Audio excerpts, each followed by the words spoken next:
Probably the most important thing a person can do to have their best chance of success in a Social Security disability case is to get regular medical treatment and follow the advice of their doctor. It's also important to get quality legal representation, but ultimately the decision is going to be based primarily on the medical evidence. There are several things that can negatively impact a Social Security disability case. One is not following the advice of your doctor. Two is having any issues with illegal drugs or alcohol use. Those are all things that can be used against you in the review of your case by the Social Security Administration or the administrative law judge. In terms of handling a Social Security disability case for someone, I think it's important that they get someone with experience. Just like if I had a family member call and have a bankruptcy issue, I'm not going to handle that case for them. I don't know about bankruptcy. I'm going to send them to somebody that specializes in that area. So I think it's really important on Social Security disability to have someone that's had experience with those issues, also is local so that they have relationships with the judges that handle the cases, and basically have someone that understands what the process is.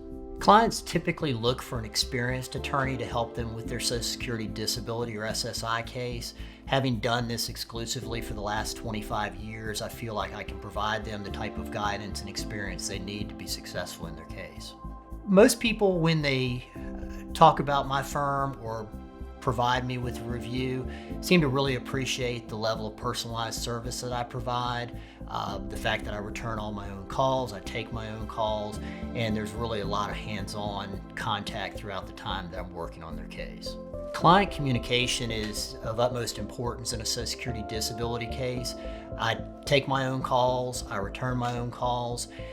That type of thing is important because people are often updating you regarding their medical treatment or other issues that have occurred that is relevant to their case and ultimately relevant to being successful in their claim.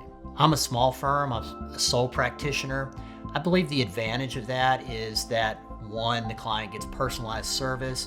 I only handle a handful of cases at a time, so they're not talking to an attorney that may have hundreds or even thousands of cases going on at one time.